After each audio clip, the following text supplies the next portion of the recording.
সুপ্রিয় ছাত্রছাত্রী বন্ধুরা, তোমরা যারা ক্লাস 4 পড়াশোনা করছো তোমাদের জন্য দেখো ফার্স্ট ইউনিট টেস্ট 2026-এ আবার বাংলা বিষয়ে আরও কিছু খুবই গুরুত্বপূর্ণ প্রশ্ন নিয়ে আজকে আমাদের এই ভিডিও।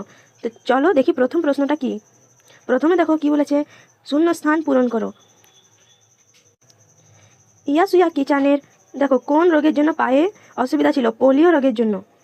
নেক্সট দেখো, মেলে দিলাম কি কি মেলার কথা বলা হয়েছে এখানে? গানের সুরের এই ডানা।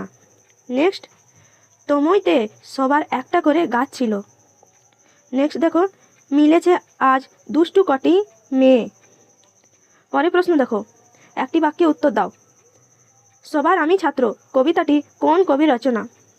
উত্তর হবে সুনির্মল বসু। নেক্সট, বাগিচা শব্দের অর্থ কী?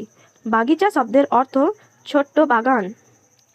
নেক্সট দেখো, তত্ত্বচান কথাটির অর্থ কী? ছোট্ট খুকু।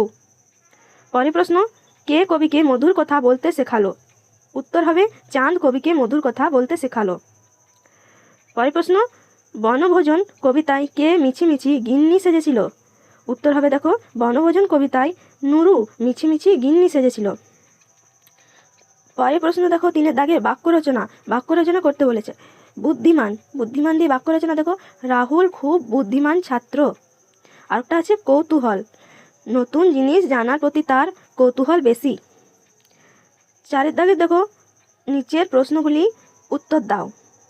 স্বরধ্বনি কাকে বলে? উদাহরণ দাও। যে ধ্বনি উচ্চারণ করতে অন্য কোনো ধ্বনির সাহায্য লাগে না তাকে স্বরধ্বনি বলে। যেমন উদাহরণ দেখো, অ আ রস্যই। নেক্সট প্রশ্ন, ব্যঞ্জন ধ্বনি কাকে বলে? উদাহরণ দাও। যে ধ্বনি উচ্চারণ করতে স্বরধ্বনির সাহায্য লাগে তাকে ব্যঞ্জন ধ্বনি বলে। যেমন উদাহরণ দেখো, ক খ গ। পরে দেখো 5 দাগে বর্ণ বিশ্লেষণ করো। দেখো বর্ণ বিশ্লেষণগুলি করে দেওয়া আছে, তোমরা এটা ভালোভাবে দেখে নিও।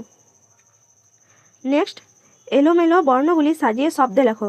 দেখো এলোমেলো বর্ণগুলো করে দেওয়া আছে। যেমন প্রথমেরটা দেখো, খাড়া লেপ, এই খাড়া লেপটা এলোমেলো করা আছে, এটা হবে দেখো লেখা পড়া।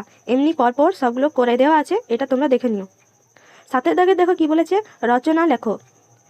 আমাদের বিদ্যালয় দিয়ে রচনা লিখতে বলেছে।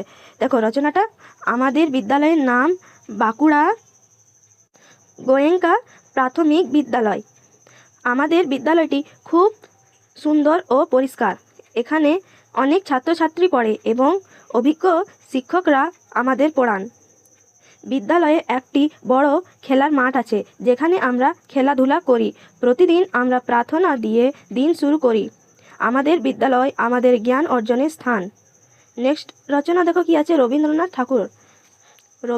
ঠাকুর ছিলেন একজন মহান কবি, সাহিত্যিক ও দার্শনিক। তিনি 1861 সালে জন্মগ্রহণ করেন। তিনি বাংলা সাহিত্যকে বিশ্ব দরবারে পৌঁছে দেন। তার লেখা জনগণ মন ভারতের জাতীয় সঙ্গীত। তিনি নোবেল পুরস্কার লাভ করেন। তার রচনা আজও আমাদের অনুপ্রাণিত করে।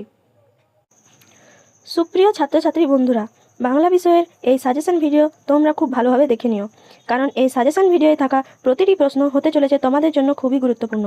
আর তোমরা যারা চ্যানেলে নতুন, চ্যানেলটি অবশ্যই সাবস্ক্রাইব করে নাও।